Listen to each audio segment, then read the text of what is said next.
Hello viewers, আসসালামু আলাইকুম। অনেকের পছন্দের এক তালিকায় থাকে পোলট্রি মুরগি, আবার অনেকের এটা অপছন্দের একটা খাবার। আমি আজ নতুনভাবে কম সময়ে ঝটপট করে দেখাবো অনেক মজাদার একটা পোলট্রি মুরগি রান্না।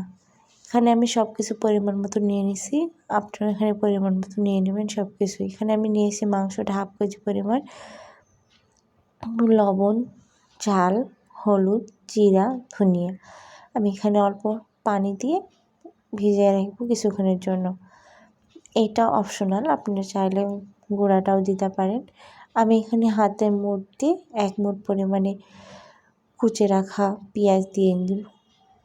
সাদা তেলেই আমি এটা রান্না করব। আপনারা এটা পুরোটাই দেখবেন, প্রথম থেকে শেষ পর্যন্ত দেখলে বুঝতে পারবেন এই রান্নাটা কেন অসাধারণ।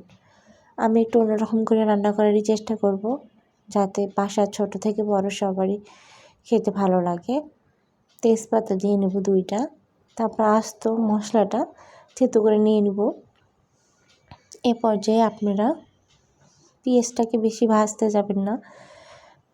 আমি এই পর্যায়ে ব্রাউন কালার হয়ে আসলে এখানে দিয়ে দিলাম কিশমিশ বাটা এবং চীনাবাদাম বাটা। অবশ্যই এটা আপনাকে দিতে হবে, তাহলে গন্ধটাও চলে যাবে এবং খেতেও মজা লাগবে।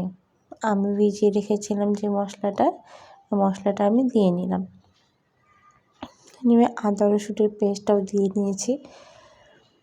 ভাজা মশলার মধ্যে, কষানো মশলার মধ্যে আমি এই পর্যায়ে দিয়ে নেব পোলট্রি মুরগিটা। আমি পোলট্রি মুরগিটা এখানে 500 গ্রাম নিয়েছি, আপনারা চাইলে কম বেশি করে নিতে পারেন। এ পর্যায়ে আমি এটাকে দমে আটকায় দেবো কিছুক্ষণের জন্য। মাংসের গা থেকে তেল এবং মশলা থেকে তেলটা চলে আসবে এবং মাংসের ভিতরে মশলাটা ঢোকা পর্যন্ত অপেক্ষা করেছি। এই পর্যায়ে মাংসটাকে নেড়ে চেড়ে নিব, যাতে প্রতিটা মাংসের গায়ে গায়ে মশলাটা ঢুকে যায়। এই পর্যায়ে আমি এখানে দিয়ে নেব নর্মাল পানি। আপনারা চাইলে এখানে গরম পানিও দিতে পারেন, তো আমি নর্মাল পানিটাই দিয়ে নিয়েছি, ঠান্ডা পানি। ভালোভাবে নাড়াচাড়া করে নিতে হবে।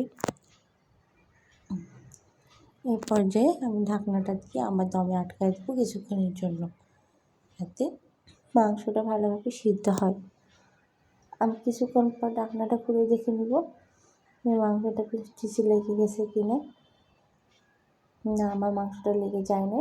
এই পর্যায়ে আমি ভালোভাবে নাড়াচাড়া করে নিয়ে দেখবো যে মাংসটা আমার কী পরিমাণে আছে। এ পর্যায়ে আবার আমি ঢাকনা দিয়ে ঢেকে দিয়েছি। মাংসটা প্রায় আমার কষানো হয়ে আসছে। এ পর্যায়ে আমি দেখতে হবে মাংসটা লেগে গেছে কিনা। এই রান্নাটা অনেক সাবধানতার সাথে করতে হয়।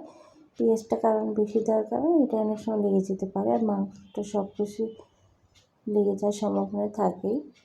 এ পর্যায়ে আমি দিয়ে নেব নর্মাল পানি। পানিটা আমি ভালোভাবে দিয়ে নিয়েছি।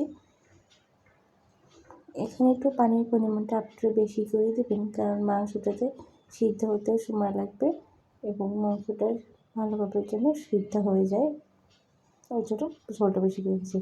আমার রান্নাটা প্রায় কমপ্লিট, দেখতে অনেক ভালো লেগেছে। Thanks for watching.